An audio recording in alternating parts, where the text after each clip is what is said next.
Now pass it on to my colleague Rajaraman Venkatachalam, who is the director of India operations for GRL. He will talk about SD compliance and logo program and what is needed. So far we spoke about the technology, we spoke about technology and IoT, and we spoke about performance and security needs. Now we are assuming there's a product already available. What to do to make this product viable in the market is the next phase of the overall product life cycle, and that's where Rajaraman will throw some light. Good afternoon. So today, I'm going to we will discuss about the ST compliance program, and then how to get the logo on your product. Okay. So overall, first I will talk about what is compliance program. Okay, why do you need to care about it, and then what it if you do that, what is the benefit you are going to get it. So that's the first portion of it, and then the second how once you know about what to do, and then how to do.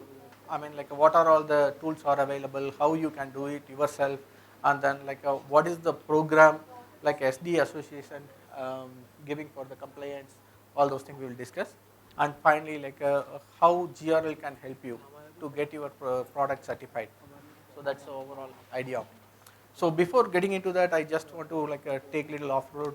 Um, Basically we are all driving in the road. Okay, consider that nobody follows the rules, and then keep left. No, I mean nobody cares about it. There is no traffic signals, and then people don't know about what is red light, yellow light, kind of thing.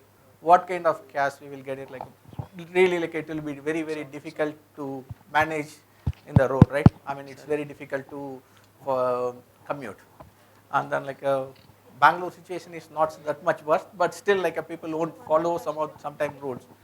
So in that situation, what happens is everybody spend a lot of time in the road, and then we will try to understand each other, and then okay, you stop, I will go, and then sometimes traffic cop will come there, and then he will say that okay, you go first, you go next, all those things they will do. So I see a similar kind of thing when the data communication happens. So when the data communication is like a traffic, I mean traffic of how it flows, like that the data flows in a circuit. So every driver, I mean like a you and me kind of thing, okay, we supposed to know what is the rules, what we supposed to follow in the road kind of thing. So if the driver doesn't follow anything, means he cannot do anything, okay, he cannot move the car, and then he will also cause harm to the others. Whoever comes in the opposite direction, he will come and dash on his car, all those things will happen. So that's why we have a certain kind of things, okay, you need to follow the lane, and then you need to follow the traffic signs, and then no over speeding, and also if pedestrian comes, you just stop and then allow them to walk. All those things we have did. It's something similar to in the technology space also. Basically the spec, whatever we are writing, okay, that is tells you how your device supposed to work. Okay, there are it's written in English, and then every word and everything is a meaning there.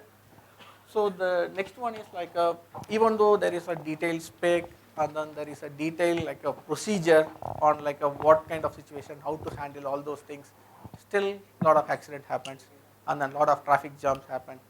So why it happens is because of people interpret differently. So for example, take yellow light. Yellow light means some people think it's a prepare to stop.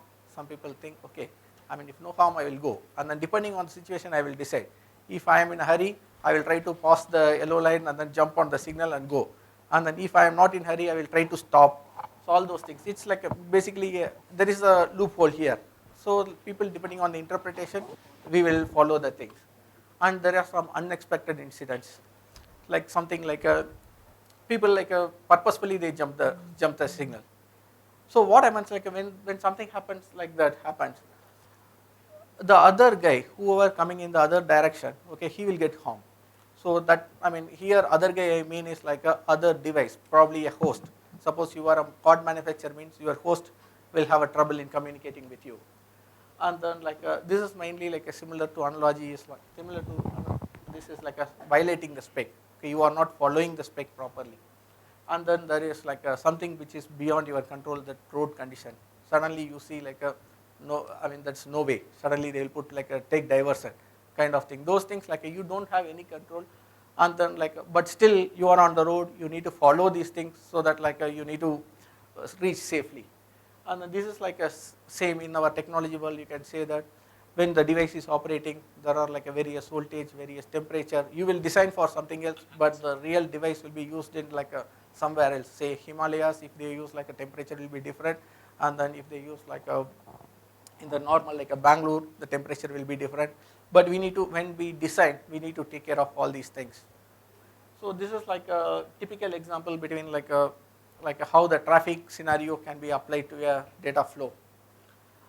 And how we can avoid is like in general how we are getting a traffic, I mean driving license. First you will get a LLR, I mean learner driving license, and then after that you do a written test, and then once you pass the written test, then you will go for the I mean driving test, and then finally they will give you the driving license. Similarly here, first I mean the SDA association gives you a spec. You need to read, and then you will implement your design. And the second thing is like a SD association also give you a guideline for testing. Okay, what are the minimum compliance guidelines they will give you, and then like you need to follow that, and then ensure that your device pass that, and then finally like you need to test in the real world scenario, and then like it's mainly interop with various devices, how you work with other device, all those things will be tested, and finally like the logo will be offered to you. Okay, this is like a general like a procedure we follow. I mean it's the same thing applied here also. So overall if you see, even though we do all these things, okay, lot of times we feel like a lot of field failures. Okay, we get a I mean when we do the testing, when we do interop testing, one device will not do the work with other device, and people will say, oh no, we are following the spec, and everybody tell the same thing. Okay, I am following the spec, but when you go in deep, it is not like you are following the spec, like there is something like you are interpreting little differently. So that is the reason, because it's all plain English, and then the plain English like people will interpret differently. So to support the adoption and improve the interoperability, ST association gives you like a test guideline.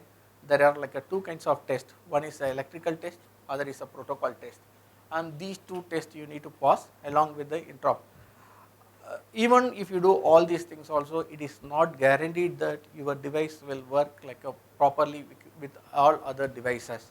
So you need to take care of like various conditions, like lossy channels, and then like the various temperatures, and then the stress testing, all those things we need to do. So that's where like a GRL comes into picture. So GRL actually can help you to get your card certified. Not only that, you can do beyond that. Okay, for it, you can do the electrical testing, and then that is a file layer, and as well as protocol layer, and impedance tests. So these things are like comes under electrical test.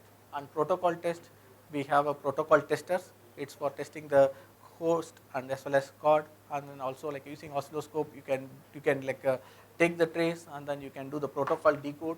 So that is comes under protocol test. And finally the interop test. We have an interop test bed. Once your device is there, we can like work with like multiple devices, whatever available on the market. Okay, we can test all those things. We can give you the report, and then you know exactly how your device will perform on the market. So that's the overall thing. In the electrical compliance test, okay, we follow the electrical compliance guidelines that is provided by like a SD association, and then there are, like I told, like three different like categories. Yeah, one is electric transmitter test, and then receiver test, and impedance test. In this, like receiver tests are little like a tricky, and then like you need to have a heavy good equipments to do that. And then like a protocol compliance test, you need to just like think of like any like a standard emulator will do that. A GRL is approved emulator for that. And finally, like to create like a various scenarios, like a real world scenarios, we need to stress the bus, and then we need to apply different voltage, and then voltage and temperature test we need to do, and then like a PCB simulation to ensure that like your design will perform properly with other hosts. So here GRL has a UHS2 RX automation software. This controls like a Tektronix bird scope. That's like it introduces a jitter, and then like based on that, basically like it's a controlled way we need to generate the jitter. Using that we need to test it, and check the device how much you are tolerating the jitter, because you don't have a control over the environment, and then every device behave differently, and then because of cost reduction, okay, people will do a lot of like a shortcuts that definitely impacts your performance. And the impedance testing is like we have automated like a Keysight ENA, and using this like you just connect it and then you can configure it. I mean, software will configure and ensure that it measures the impedance correctly and report it out. And then this is used for return loss and impedance measurement. And finally, the one more thing is the UHS protocol tester. This like in association with TED, we have developed this hardware. Okay, why TED is like TED is one of the vendor for providing the IP that is used on many devices. So the same device we are using, it's a kind of a reference device, so that like you can test your card or host with the emulator. So with that, like we will do all the conformance testing. This also do the stress testing and error injection. It will do like a data traffic, like in various scenarios. It will introduce error and then check how you are recovering, those kind of things. And then finally, you can this will generate a report. Using that report, you can analyze and say like where and what scenarios you failed in your test cases, and then you can fix. The test log will help you to understand more detail, and then like you can go and find out whether is it a 5-layer problem or protocol layer problem, and then you can fix it. Here is like a screenshot of that. Here is a list of tests, and then like the post-fail results, and as well as test logs. This is a protocol decode software. This is using a typical oscilloscope. Okay, you can like take the trace, and then like it will analyze and show you. It's a very intelligent.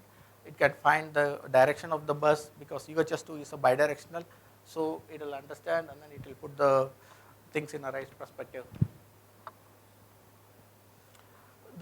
Finally, this is a new initiative from GRL. It's called like a GRL Trusted. It's a whole new compatibility website. Say for example, like your device, like generally like nowadays, like nobody is going to the retail outlets and buying the things. So people will go and then like online they will check and then they will buy. They will check whether it's working with my mobile or not, or it's working with my other devices, whatever I have it, is it working fine or not. If it is not, people will send it back. So to avoid that situation, like GRL maintains like a compatibility website. So once we do the compliance testing, we also use that data, and then with the interoperability test results, we will post it in the website, so that like you can before user buy, okay, they can go and check it here, and then based on that they can take a decision like whether it will work with the device what they have already or not. So that's how the new initiative from GRL. Any questions?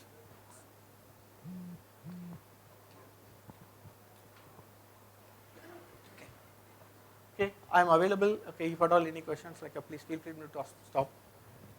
Thank you. Thanks, Raja. So our final